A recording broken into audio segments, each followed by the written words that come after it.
of entrepreneurship conjures up images of excitement, adventure, and a fair amount of risk. Some people say this is the best time in India to have a startup of your own, and many of you out there I know are closet entrepreneurs. But what does it take to be an entrepreneur in India? That's what we're looking at with a very special panel that now joins us today. Sari Chahal, founder, Sheroes.in, is with us, as is Anurag Gupta, MD, India SVG Media. Navneet Rai, co-founder, Telexo.com, and also joining us, Yashish Dahiya, CEO and co-founder at PolicyBazaar.com. Thanks all so much for taking our time to speak to us. Sari, to you first. You know, when I've been reading a profile of many of you and actually of entrepreneurs, they're described over and over again as serial entrepreneurs. That, you know, once they get bitten by the bug, then there's just no looking back. How true is that, or are we romanticizing it? I think it's a personality type, and once you get in the habit of creating something, it's almost like taste of blood. Once you've done something, you want to do it over and over again. Right. And yes, there are other factors that sort of add to it. If we were talking 20 years ago, maybe we wouldn't have the same opportunities, the same kind of trends, the same kind of ecosystem. But today there is, and I think I did my first startup when the first .com boom happened, and I did go and work in the corporate space just to see what is that world like, do I fit in there, and I definitely very quickly realized that I'd rather be out and building a company or building a product. Right. Now tell me one thing, when you say that it's like tasting blood, sort of does that work only if you have a big success at your feet? Or because, you know, a number of people I've spoken to have very honestly said, you know, for instance, that it didn't work, but that didn't stop me from embarking on something else. Yes, so then that's very much true. It isn't only about success. In fact, I think success makes you slightly complacent because your risk-taking appetite goes down. But if you've tasted failure and you've seen some success and you see potential, then you're in it for the go. You are going to go for the kill, or at least it'll keep you going for a long time. And if you see potential, you see there is a possibility to fill in a gap that you've identified, then there's definitely no stopping you. Right. Yashish is someone who's sort of into the insurance world, works so closely in the insurance space and all of that. There are of course no guarantees when you sort of start off on your own. So, you know, to all those who say that it's a huge risk, it's a gamble. It is at the end of the day, isn't it? I wouldn't say so. When I look at myself and a lot of entrepreneurs, they are actually fairly risk averse. Risk just needs to be defined, and for me, the bigger fear is what if you did not do it? That is the bigger risk, because, you know, as far as I can see, the bigger risk is for me being in an office job and kind of spending the rest of my life that way, and or not changing the world the way I want to. Right. So not doing that is the bigger risk. The bigger risk is sitting in a ship which you don't know where it is headed. Right.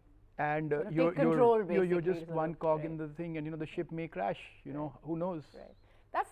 That's quite exemplary, I must say. You know, as someone who I've always believed that about myself, that don't have an appetite for risk, I just find that exemplary. But we've got lots of people, you know, writing into us, Anurag, who also say things like, you know, I'd love to, but my parents say, you know, why do you want to take this risk? They're not risk averse, you know, as Yashi says, but, you know, they want me to go to the tried and tested. At the same time, you've got people saying, got a great idea, but, you know, I have to convince parents of other people or other youngsters to say, let them work with me. I mean, it's worth exploring this.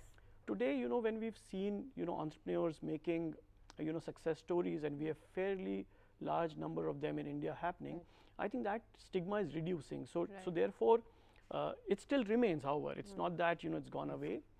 So yes, but there's less sort of friction, you're saying. Yes, it's lesser, and I think it's decreasing by the day. You know, because of so many stories that come out, thanks to the media, thanks to, you know, the active investors, the investing more community. Acceptable a thing now. It's okay. Okay. It's getting there. Yeah. Navneet, what do you believe has been the biggest challenge sort of on your road so far, on your journey so far? What is the one time, because I know that there, even for the biggest sort of success stories behind, there's a lot of blood, sweat and tears, like there is with most things. So have you sort of personally come to the point of saying, I don't know that I can do it, I don't know what tomorrow will bring, and like coming close to sort of giving up? Does that happen, or is that again sort of seeing it through rose-tinted glasses or something? Sure. So I think on this journey there are four set of things which you have to sort of juggle or sort of make an effort so that they fall in place. One is obviously the very idea on which you are giving your blood and sweat to. Second is, of course, the entire fundraising exercise, Right. which for an entrepreneur is always attached to a milestone. Correct? So it's not about the final milestone, that is profitability and a self-sustainable business, but then there are 4 or 5 phases, right, through which a small company needs to hit the more matured product, right? So that's the life cycle, and the finance is pretty much pegged to not the final one, but to the immediate next one, and you are on a runway with 18 months of life and 24 months of life. I do see that as a risk, because the milestones have to be relevant enough, right? And that's where an entrepreneur needs to have a knack that what or where he or she is leading the team to be, or mobilizing the resources, is leading to eventually meaningful achievement of those milestones, so that same investor looks at it, or more investors starts looking at it. Right. Second is, of course, the risk is of building a team. And that's a big point, isn't it? Because I mean, there are lots of people who say that getting that team together of like-minded people turns out to be a big challenge. You're agreeing with that? Absolutely, absolutely. Why is that? I think that ultimately it might be your idea. You're pretty much setting the tone for your business. You're setting the tone for the product market fit. But it's your team that carries it forward. It's your team that builds it out. It's your team that articulates it to the next set of people who come in. So you're setting the DNA of an organization in place, and that's pretty much, I think, the defining feature for a company. It's nothing but the team that carries it forward. For example, in our business, it definitely needs a huge alignment with the vision that we have. Would you sort of agree, getting that team together, because I had someone tell me just a couple of days ago that it's not the idea, or it's not many people have great ideas, it's not perhaps not even the business plan, but the team, that person seemed to think that the team was my biggest challenge. I think, idea is one part of it, and I think I would give it about 5 to 10%. That's it. But the remaining 90-95% will eventually depend on execution. Right. And you cannot do it all alone. And I think the team has to be very special. They have to obviously not just believe in the vision and the leadership, but they themselves have to be very exceptional people who, because as times proceed, as you build out a business over the next 7-10 years, they will all get opportunities to do something else. Some of them will not evolve. Some of them, so all those challenges will come. And you need to find those exceptional values in those individuals rather than skill. I would never hire somebody for skill. I would usually hire them for those values, which over time will make sure that when the hard time comes, they do evolve. When the crazy opportunities run by, they just ignore them because they just know that this has to be done, and all these kind of visions, as you say, or whatever, as these illusions are there, but they're just passing. So, and they have to eventually believe in.